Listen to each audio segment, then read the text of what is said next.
Emma Lovell has been described as the glue of her family. Her killing on Boxing Day has shattered her neighbourhood's sense of safety. I have a daughter that walks our dog around these streets, and she won't be walking the dog anymore until I'm, satisfied that, things are safe. Neighbours have started taking extra precautions. There has been a real sense of, yes, we have locked the back door now where we never used to. Police allege 2 teenage boys broke into Ms Lovell's home on Monday night.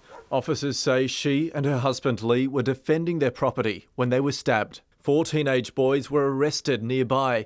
2 17-year-olds have been charged with murder and attempted murder. The others were released, charged with unrelated offences.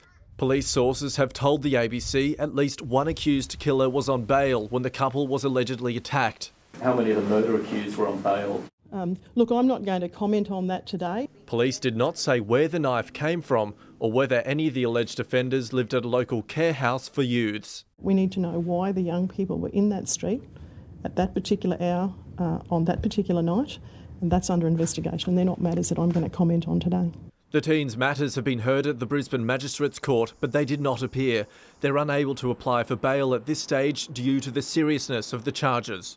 In a rare decision, the court allowed media to be present for a children's matter. Lawyers for the defendants argued that journalists should be excluded from the courtroom, but Acting Magistrate Peter Cook said there was overwhelming public interest in the case and that nothing mentioned today would be detrimental to the young people involved. Their matters will return to court on the 16th of January. Alexander Lewis, ABC News, Brisbane.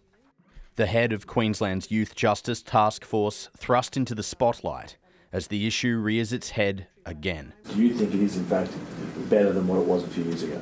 Look, I think it's incredibly challenging. That's because, despite a decrease in the number of offenders over the last decade, a core group is becoming more brazen and persistent. The things that they're exposed to, the level of violence that has been normalised in our community, in many respects, in my opinion, makes it very, very challenging working with young people. But do I think we've made some improvements? Yes, I do. The government insists its youth justice reforms are working. Those laws are amongst the toughest in the nation. It's increased by over 100% the number of young people who are refused bail at their first appearance. But there are growing demands for a changed approach targeting repeat offenders. What it shows very clearly, the incidents that have happened of late, is that tough on crime does not work. We need to be intervening much, much sooner. As soon as we get indications that children are struggling in school, that families are struggling. The opposition has renewed calls for even harsher penalties. Change the Youth Justice Act to embed consequences for action, to make breach of bail an offence. Anything short of that is a cop-out. There are also calls for the government to host a Youth Justice Summit, similar to the housing summit it held earlier this year. The goal is to investigate the myriad of opinions on the matter and prompt action. Toby Jones Lewis, ABC News.